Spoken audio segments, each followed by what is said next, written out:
Rocket থেকে আপনি বিকাশে টাকা ট্রান্সফার করতে পারবেন খুব সহজেই এবং চার্জ কত কাটবে কিভাবে করবেন সেটা আপনাদেরকে দেখাবো। দেখুন, আমি আমার মোবাইল ফোনে রকেট অ্যাপটা ওপেন করেছি। এবার এইখানে একটা অপশন দেখতে পাচ্ছেন ফান্ড ট্রান্সফার। এখান থেকে যদি আপনি ফান্ড ট্রান্সফারে ক্লিক করেন দেখতে পারবেন এখানে এনপিএসবি নামের একটা অপশন যুক্ত হয়েছে। এখানে আপনি দেখতে পারবেন ব্যাংক রয়েছে, এমএফএস রয়েছে, কার্ড রয়েছে, পিএসপি রয়েছে। এখান থেকে সিম্পল আপনি এমএফএস লেখাতে ক্লিক করবেন। এমএফএস লেখাতে ক্লিক করলে দেখতে পারবেন এমএফএস সিলেক্ট করুন নামের একটা অপশন। এইখানে সিলেক্ট করলে দেখতে পারবেন বর্তমানে 3টা এমএফএস আপনি টাকা পাঠাতে পারবেন রকেট থেকে।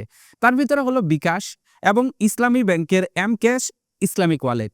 এই 3টা এমএফএস সার্ভিসে বর্তমানে আপনি রকেট থেকে টাকা পাঠাতে পারবেন। আমার মনে হয় খুব শীঘ্রই বাংলাদেশের অন্যান্য যে এমএফএস সার্ভিসগুলো আছে সেগুলো যুক্ত হয়ে যাবে।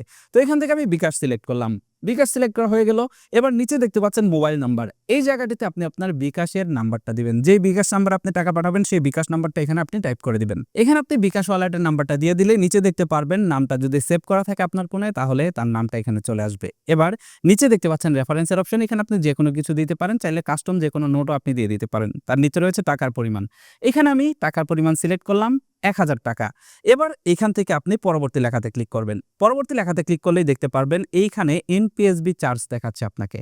আপনি যদি বিকাশ থেকে রকেটে টাকা ট্রান্সফার করতে চান বা অন্য কোনো এমএফএস সার্ভিসে টাকা পাঠাতে চান তাহলে আপনার 1000-এ চার্জ করা হবে 8 টাকা 50 পয়সা। তার মানে 1000-এ 8 টাকা 50 পয়সা চার্জ দিয়ে আপনি রকেট থেকে বিকাশে কিন্তু ট্রান্সফার করতে পারছেন।